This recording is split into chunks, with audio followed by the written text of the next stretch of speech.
I got you. Here we go. Hey, y'all, over here at Joseph's. I'm going to do a quick walkthrough of his game so that he can go to a link on YouTube, pull it up anytime he wants to if he has guests or just needs a refresher. Basically, we've got it in a game. Anytime you walk up to it, it's going to be in a game or a menu. We want to get it to a menu. So we're going to hold down player 1 for about 2 seconds until you see things stopping and you just let up. And now we're in this particular menu. This is the Arcade Classic menu. To get back to the overall menu, we're going to hit the top yellow button.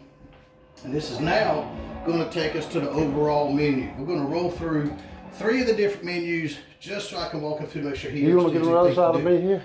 So what you do is he can watch it anytime he wants. Okay. So we're going to go right here to this system. We're going to hit player 1.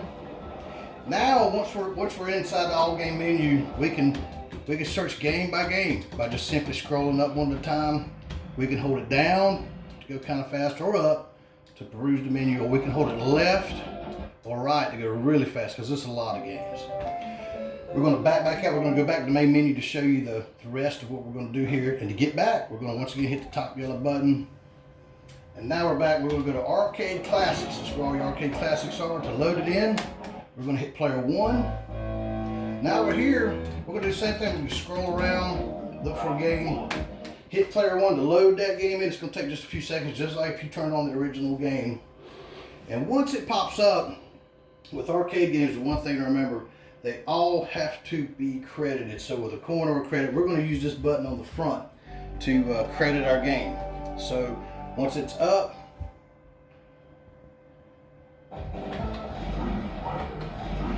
we're going to hit it. You play 1 or 2 players, whichever one you want to play. Scroll around to where once you decide, hey, we want to play another game, this is not the one we want to play. Once again, we're going to hold down player 1. You hit stop, you let up, and then you can cruise right around to find anything else. Now, as long as you're in a menu, we can once again hit the top yellow button, and that's going to take us here. And now we can once again go over to, let's go to Nintendo. So we're going to hit player 1 to load in Nintendo, and we can now just cruise around. Let's see here. There's one people like to see. Right there. So here's Mike Tyson's Punch Out. Shows you a little thing in the box. Typically it'll show you too. Once again, we'll just hit player 1.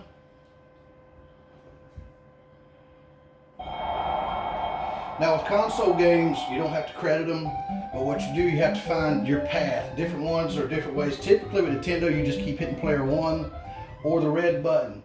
That red button is going to be your go-to almost all your games. This button on the side of it is going to be your main buttons, whether it's jump, fight, hit, whatever you're going to do, it's going to be these. With Street Fighter and fighting games, you're going to use them all. And what you have is 2 8-way joysticks on each end, player 1, player 2. And then this is a 4-way. This is, because the ladies, they love to play Miss Pac-Man and stuff like that. So this is what you want to play Miss Pac-Man on right there. So just to kind of pick through, and it goes right on through. Once again, same process when you're ready to do something else. We're going to hold down player 1, you'll hit stop, let go. And now here we are. And same thing if you want to go over to Super Nintendo or PlayStation. You just hit player 1, it'll load it right in, and you can take off on whatever games you want to play. Once again, to get back, once you're in the menu, to get back to the overall menu, we're going to hit the top yellow button, and away we go. We scroll now. If you're in any of these menus, if you don't want it to make any noise, you'll go to the all game menu. It's set to not make any noise at all. But if you're in any of these other menus, typically after about 2 minutes and 30 seconds, it'll just stop making noise and just go be quiet, and then you're good to go. And that's pretty much it. Inside the door, I was showing Joseph, you've got a volume, bass, and treble where you can adjust those things. A 200 watt power supply on the back. If sometimes if kids are over, or if you're in some of the console games, they can kind of get to hitting a bunch of buttons. You'll see it go into a menu.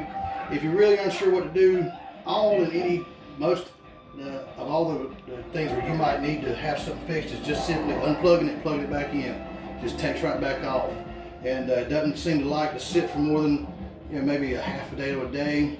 So anytime you're done playing, just turn it off. And when I say it doesn't like it, it might just freeze on the screen until you unplug and plug it back in. It's ready to go. If you have any other questions at all, you give me a call at 843-450-0171.